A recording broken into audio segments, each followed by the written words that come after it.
Devotshmëria është çelësi i xhennetit. Në ajetin 133 të surës Ali Imran, Allahu i madhruar thot: Bismillahirrahmanirrahim. Wasari'u ila maghfiratin min rabbikum wa jannatin 'arduha as-samawati wal ardu u'iddat lil muttaqin. Nxitoni drejt faljes së gjunaheve nga Zoti juaj dhe xhennetit, hapësira e të cilit është sa qiejt e toka dhe që është përgatitur për të devotshmit.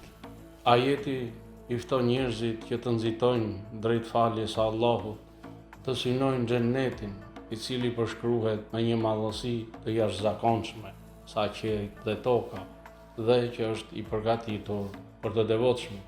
Pra, nuk mjafton vetëm dëshira që Allahu të na falë, por kërkohet veprim i veprave të mira dhe me sinqeritet. Nga ky ajet i begat mësojmë, mësimi i parë, koha është shumë e vlefshme. Fjala në ajet nxitoni tregon që nuk duhet të vonohemi në pendim dhe në bërjen e veprave të mira, sepse jeta është e shkurtër. Prandaj, mos e shtym pendimin për më vonë. Mësimi i dytë, mëshira e Allahut është e madhe. Në këtë ajet, Allahu i fton njerëzit drejt faljes, jo drejt ndëshkimit. Porta e faljes është e hapur për të gjithë ata që kthehen sinqerisht te Zoti i tyre. Prandaj, kurrë mos e humb shpresën, sado gabime dhe të këqija të kesh bërë. Mësimi i tretë, xheneti është shpërblim real dhe i madh. Ky ajet na mëson se xheneti është i vërtetë dhe na e përshkruan madhësinë e tij duke thënë se është sa qiejt dhe toka.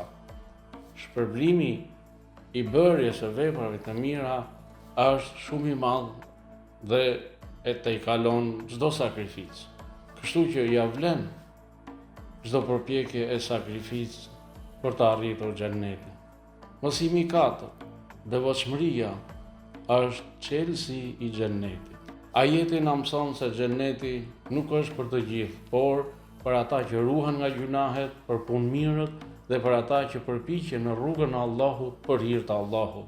Prandaj, besimi duhet të shoqërohet me vepra. Ky ajet na përcjell disa mesazhe të thella shpirtërore që janë: së pari, mos jeto i shkujdesur. Kjo jetë është një garë drejt jetës së përtejshme. Së dyti, kjo jetë është fushë mbjellje për jetën tjetër.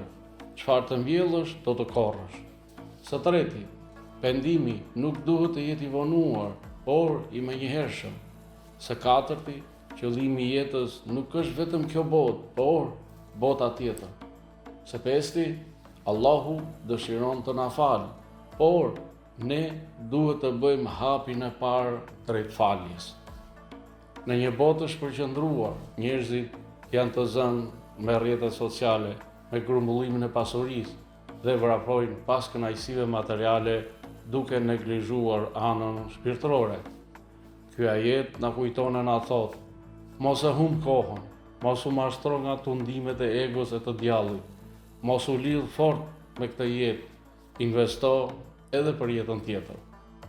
Sot, fatkeqësisht, gjunahet janë bërë më të lehta për të kryer. Por ajeti na thot: nxito drejt portës së faljes, jo drejt mëkatit. Kërkoj falje Zotit tënd çdo ditë dhe pendohu me pendim të sinqert.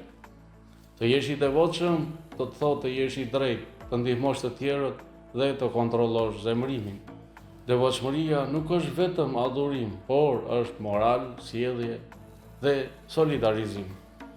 Së fundmi, ky ajet vendos një objektiv të qartë që është fitimi i faljes së Allahut dhe i xhennetit. Sa i mrekullueshëm është Kurani dhe sa të dobishëm janë mësimet dhe mesazhet e tij. Allahu na ndriçoft jetën me dritën e Kuranit.